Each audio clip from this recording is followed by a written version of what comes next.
अस्सलामुअलैकुम सब लोगों को। और आप लोगों ने भीड़ देखी होगी, बहुत सारे लोग जमा हैं और बहुत सारे लोग नमाज़ पढ़ के निकल रहे हैं। तो ये मस्जिद इस्तक़लाल है इंडोनेशिया में, जकार्ता में, जो कि एशिया की या फिर दुनिया की, आई एम नॉट श्योर, तीसरी बड़ी मस्जिद है जहाँ पे लोग नमाज़ पढ़ने आते हैं फ्राइडे की, और बहुत टूरिस्ट आते हैं। दिख रहे हैं मर्द हजरात भी और औरतें भी, सब जुम्मा पढ़ने के लिए आते हैं।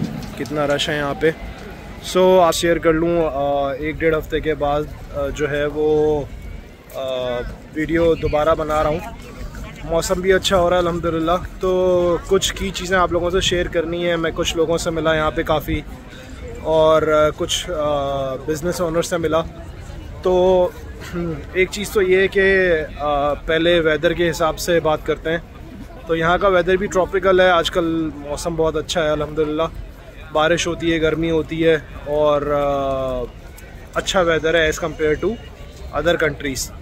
दूसरी चीज़ ये कि मैंने जो एक्सप्लोर किया इंडोनेशिया का, जो लोगों का माइंडसेट है, और जो लोग इंडोनेशिया नहीं आए हैं वो जो है उनको इतना शायद मालूम नहीं होगा। हालांकि अब तो सोशल मीडिया है, यूट्यूब है, आप हर चीज़ देख सकते हैं। लेकिन जो इंफ्रास्ट्रक्चर है वो बहुत ही डेवलप्ड है इनका, बहुत ही अच्छा इंफ्रास्ट्रक्चर है, बहुत ही वेल डेवलप्ड जकार्ता सिटी है। और जो टूरिस्ट के लिए इन्होंने और जो कॉर्पोरेट सेक्टर के लिए जो एरिया डेवलप किया है वो बहुत ही अमेजिंग है। I am surprised. मैं 4-5 दिन से घूम रहा हूँ और मैं एक्सपेक्ट नहीं कर रहा था कि इतना वेल ऑर्गेनाइज्ड जो है वो सेंट्रल जकार्ता होगा। साउथ का मुझे नहीं पता, वेस्ट का मुझे नहीं पता, लेकिन जो चीज़ मैं देख रहा हूँ, बड़े बड़े 5 स्टार 7 स्टार्स होटल हैं, बड़ी बड़ी चेन्स हैं, गुची, एलवी से लेके अरमानी से लेके आपको जो ब्रांड चाहिए यहाँ पे मिलेगा। इवन गाड़ियाँ, ऑटोमोबाइल्स देख के मैं हैरान हूँ यहाँ पे, क्योंकि जो रुपए की वैल्यू है उसके हिसाब से जब आप रोड पे गाड़ियाँ देखते हैं तो फॉर्च्यूनर, पजेरो स्पोर्ट्स और वेलफायर, एल्फर्ड से कम कोई गाड़ी नहीं है, और सब नई गाड़ियाँ हैं। टोयोटा का ब्रांड बहुत ज़्यादा है यहाँ पे, होंडा का ब्रांड बहुत ज़्यादा है। तो इससे पता ये चलता है कि इकोनॉमी इज़ स्टिल बूमिंग, और यहाँ पे रूल्स एंड रेगुलेशन उतने सख्त नहीं है अभी जितने रूल्स एंड रेगुलेशन दूसरी कंट्रीज़ में सख्त हैं।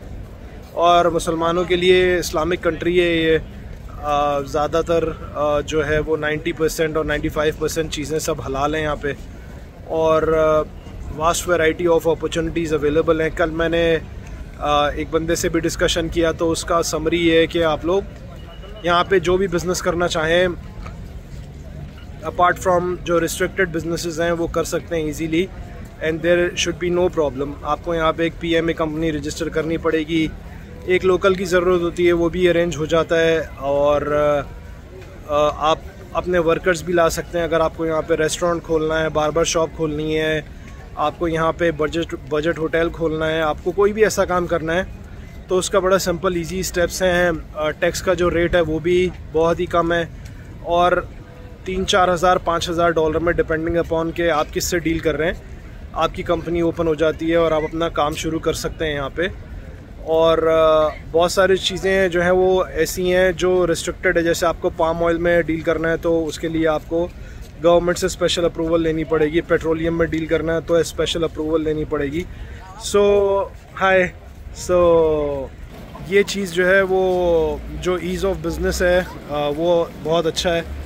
और मैंने जो ज़्यादातर वर्किंग की है वो इन्वेस्टर वीज़ा पे की है, जिसको इन्वेस्टर कितास बोलते हैं, और उस वीज़े के ऊपर आप लोग यहाँ पे अपना काम शुरू कर सकते हैं आसानी से। उस काम को आप आहिस्ता आहिस्ता स्लोली बढ़ा सकते हैं।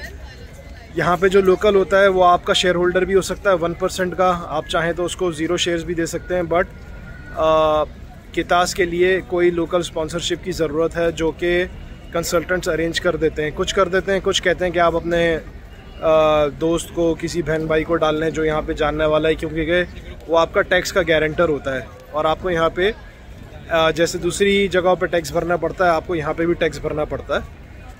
इन्वेस्टर कितास वीज़ा जो है वो 2 साल का होता है। 2 साल के बाद फिर 2 साल आप रिन्यू कर सकते हैं। और एक मुझे नई चीज़ ये भी पता चली है कि अगर आप 5 साल तक कितास पे हैं तो आप डायरेक्ट 5 साल का रिन्यूअल भी कर सकते हैं। उसको किताब कहते हैं। एक है KITAS और एक है KITAF, if I am not wrong, may be spelling mistake हो। तो ये चीज़ भी मुझे कल पता चली। और ईज़ ऑफ डूइंग बिज़नेस है, बैंक अकाउंट भी खुल जाता है, ड्राइविंग लाइसेंस भी बन जाता है, आप गाड़ी भी ले सकते हैं। सो अगर आप लोगों को एक्सप्लोर करना है, कोई और स्पेसिफिक सवाल है तो आप मुझसे पूछ सकते हैं। I am still exploring. और जो यहाँ पे रहने, खाने पीने और बाकी चीज़ें हैं वो एज़ कम्पेयर टू मलेशिया थोड़ी सी सस्ती हैं। कुछ चीज़ों में कंपैरिजन नहीं कर सकते आप कि अगर आप हाई एंड होटल्स में जा रहे हैं, आप हाई एंड ग्रॉसरी शॉपिंग में जा रहे हैं, तो या आप हाई एंड ब्रांड्स पे जा रहे हैं, तो definitely that will be expensive. But overall खाना पीना, grocery, grab, petrol, it's all under control. और यहाँ पे एक नॉर्मल बंदा जिसकी सैलरी 6 मिलियन रुपया है, 6 मिलियन 7 मिलियन रुपया है, जो कि 1500 रिंगिट बनते हैं मलेशियन, तो आप अंदाज़ा कर सकते हैं कि वो अपना गुजारा यहाँ पे कैसे करता होगा। So this is the information फ़िलहाल। और बाकी इन्फॉर्मेशन भी मैं आपसे शेयर करता रहूँगा। कुछ और भी वीडियोज़ हैं जो मैं आपसे वैसे ही शेयर करूँगा, जो मैंने रात को थोड़ा बहुत ट्रैवल किया या मैंने डे टाइम में ट्रैवल किया। तो जो स्ट्रक्चरल जो इंफ्रास्ट्रक्चर है उसकी कुछ वीडियोज़ हैं वो मैं डाल दूँगा। तो उसमें शायद मेरी कोई वॉइस नहीं होगी, बिकॉज़ एडिटिंग का टाइम नहीं है और मेरे पास सिस्टम भी नहीं है। तो I am just using my phone to share all the information with you guys. और कंपैरिजन आप दोनों का नहीं कर सकते। दोनों कंट्रीज़, मलेशिया और इंडोनेशिया, अलग अलग है। रूल्स एंड रेगुलेशन यहाँ पे अभी इतने सख्त नहीं है जितने मलेशिया में, क्योंकि उनको लेजिट बिज़नेस ओनर्स की ज़रूरत है जिनके पास पैसा हो ऑलरेडी और जो यहाँ पर आके काम कर सकें। मलेशिया की बात हो रही है। और इंडोनेशिया अभी बूमिंग कंट्री है, इन्वेस्टर्स आ रहे हैं, पैसा इन्वेस्ट कर रहे हैं और गवर्नमेंट काम कर रही है। पूरे सेंट्रल, साउथ और वेस्ट जकार्ता में अभी MRT स्टेशंस बन रहे हैं, नए मॉल्स बन रहे हैं, नई हाउसिंग सोसाइटीज़ बन रही हैं और इंफ्रास्ट्रक्चर बहुत ही अच्छा डेवलप कर रहे हैं ये लोग। ऑल्दो जो इनका ओल्ड सिटी है या इनर सिटी है वो वैसा ही है, वो जैसे आप पाकिस्तान में हो या फिर पुराना लाहौर हो गया या पुराना कराची हो गया, तो अंदर का हाल वैसा ही है। और सबसे इम्पॉर्टेंट चीज़ एक ये है कि मैंने अभी तक यहाँ पे रेसिज्म नहीं देखा लोगों के साथ। मैंने काफ़ी ट्रैवल किया है, एक डेढ़ हफ्ते से मैं ट्रैवल कर रहा हूँ, कमर्शियल व्हीकल्स में भी लोगों से मिल भी रहा हूँ। तो बहुत ही ज़्यादा फ्रेंडली लोग हैं और बहुत ही वेलकमिंग है और लड़ने झगड़ने वाले नहीं हैं। मैंने यहाँ पे ट्रैफिक बहुत ज़्यादा है, ट्रैफिक काफ़ी ज़्यादा है। मतलब इतना ट्रैफिक है जैसे बाइकों की वजह से भी ट्रैफिक जैम हो जाता है, इतना ट्रैफिक है। बाइक भी निकलने की जगह नहीं होती जकार्ता में। लेकिन आपको हज़ारों हॉर्न सुनाई देंगे, लेकिन कोई भी बंदा किसी को पलट के नहीं देखेगा या कोई रुक के तमाशा नहीं करेगा कि तुमने मुझे हॉर्न कैसे मारा। उसी लेन में पोर्शे वाला भी खड़ा हुआ है, उसी लेन में जो है वो बाइक वाला भी खड़ा है, उसी लेन में मर्सिडीज़ वाला भी खड़ा हुआ है। सो ये एक बहुत अच्छी चीज़ है कि ये लोग काफ़ी हम्बल हैं और काफ़ी फ्रेंडली हैं। आप और भी लोगों की वीडियोस देखेंगे तो वो आपको ये फीडबैक ज़रूर देंगे कि जो इंडोनेशियन लोग हैं वो काफ़ी ज़्यादा फ्रेंडली हैं और काफ़ी ज़्यादा हम्बल हैं। ऑल्दो के हम उनको चूना लगाना ना शुरू कर दें जैसा हम लोग हर जगह जाके करते हैं, तो रेपुटेशन अपनी जो है वो मिल है। और अब देखें ये पुलिस फोर्स है। मैं तकरीबन जकार्ता में 1800 किलोमीटर घूमा हूँगा, खुद भी बाइक पे घूमा हूँ और ग्रैब में भी घूमा हूँ, गाड़ी में। लेकिन मुझे कोई लड़ाई झगड़ा नज़र नहीं आया कहीं पे भी, कोई ज़्यादा पुलिस नज़र नहीं आई।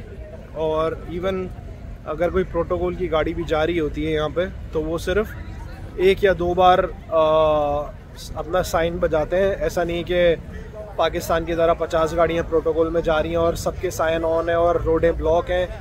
अगर ट्रैफिक है तो they will just wait.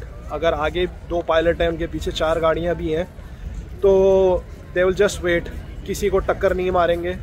So this is something really cool because हम जिस कल्चर से हैं वहाँ तो पैसा एंड पावर के आगे कुछ भी नहीं है। मतलब अगर पैसा है तो you are the most powerful person, चाहे वो बांग्लादेश हो, नेपाल हो, इंडिया हो, पाकिस्तान हो, कहीं भी हो, सबका यही हाल है। बट यहाँ पे पोजीशन काफ़ी डिफरेंट है।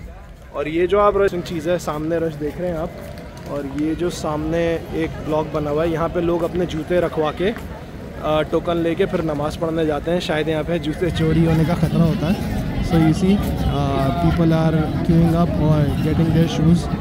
तो आप जूते साथ में से ले जा सकते हैं ऊपर। और मस्जिद इस्तिक़लाल की एक और भी वीडियो जो मैं आपसे शेयर करूँगा, वो वीडियो बनाई है मैंने बहुत ही मतलब ये कि जब मैंने लास्ट टाइम नमाज़ पढ़ी थी तब वीडियो बनाई थी। So I will share that with you as well. तो अगर कोई बंदा एक्सप्लोर करना चाहता है तो you are most welcome. Visa भी इतना महंगा नहीं है, टिकट भी इतना महंगा नहीं है, तो आके एक्सप्लोर करें और देखें कि आप यहाँ पे सेटल हो सकते हैं। अगर आपके पास कम पैसे हैं तो क्या आपको ये कंट्री सूट करती है। इंडोनेशिया और मलेशिया की लैंग्वेज भी सेम है। So just see how it suits you, क्योंकि हर बंदे की रिक्वायरमेंट अलग अलग है। और यहाँ पे मोस्ट ऑफ द बिजनेसेस जो हैं वो आप कर सकते हैं। जो मैंने बताया रिस्ट्रिक्टेड बिजनेसेस हैं, जो गवर्नमेंट कंट्रोल्ड हैं या रेगुलेटरी बिजनेसेस हैं, जैसे मनी चेंजर हो गया, फॉरेक्स हो गया, गोल्ड ट्रेडिंग हो गई या पाम ऑयल की ट्रेडिंग हो गई, वो उसके लिए आपको स्पेशल अप्रूवल्स की ज़रूरत होती है, कोटा की ज़रूरत है। The rest of the businesses आपको जो कंसल्टेंट हैं वो हर चीज़ में हेल्प करेंगे।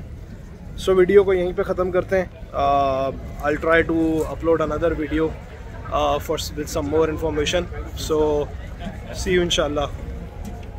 अल्लाह हाफ़िज़।